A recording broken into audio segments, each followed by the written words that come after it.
இளையராஜா அவர்கள் நேர்ல மீட் பண்ண தருணங்கள் நிறைய படங்கள் சார். இவ்வளவு படங்கள் ஒர்க் பண்ணிருக்கீங்க.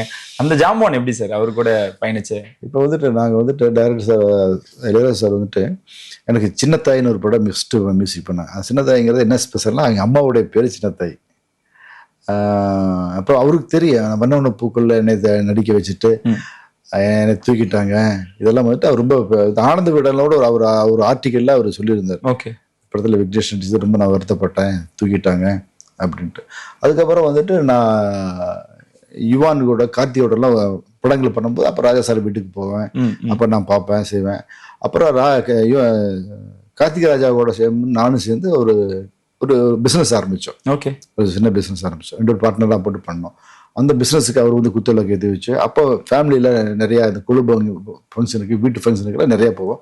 அப்போ அவரோட கொஞ்சம் அவர் அதிகமாக பேச மாட்டார்.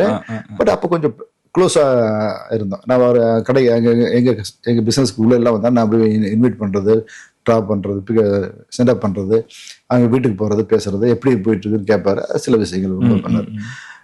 எனக்கு வந்துட்டு சார் உண்மையாக சொல்கிறேன், அவர் சாங் எனக்கு அவ்வளோ பிடிக்கும். அந்த சாங் வந்துட்டு என்ன, நான் எவ்வளோ சோகமாக இருந்தாலும் அவர் சாங் கேட்டேன்னா ஒரு ஏதோ ஒரு நம்மளை தட்டி கொடுத்துரு, அவர் அம்மா வந்து தாளாட்டுற மாதிரியே ஒரு ஃபீலிங் இருக்கு. நான் இது மிகப்பெரிய சொல்ல அவ்வளோ நல்லா இருக்கு.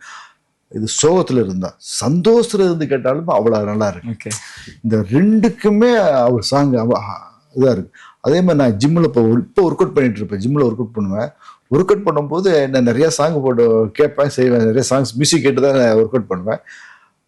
பட் ஏதாச்சும் இது கொஞ்சம் எப்பவுமே நம்ம இப்பெல்லாம் இந்த ரெட் ஃப்ளவர் படம் இருக்கும்போது நிறைய வருத்தமான கஷ்டங்கள், பெரிய ப்ராப்ளங்கள், நிறைய பிரச்சனைகளை நிறைய ஃபேஸ் பண்ணிட்டு இருப்பேன். அப்புறம் ஜிம் பண்ணும்போது என்னன்னா ரொம்ப ரிலாக்ஸாக இருக்கும். ரொம்ப கஷ்டப்பட்டு டென்ஷனாக பயந்துக்கிட்டு படப்படப்பா நம்ம ஒர்க் அவுட் பண்ணக்கூடாது. ஒர்க் அவுட் பண்ணோம்னா என்ன ஆகுனா நம்ம ஜஸ்ட் ஏதாச்சும் ரொம்ப இதாக இருக்குது. ஆமா, அதனால வந்துட்டு அவர் சாங்கை போட்டுட்டுன்னு வச்சுங்க, அப்போ ஒரு 5 நிமிஷம் 10 நிமிஷத்துல ரிலாக்ஸ் ஆயிடுவேன், கூல் ஆயிடுவேன். அப்புறம் ஒர்க் அவுட் பண்ண ஆரம்பிப்பேன்.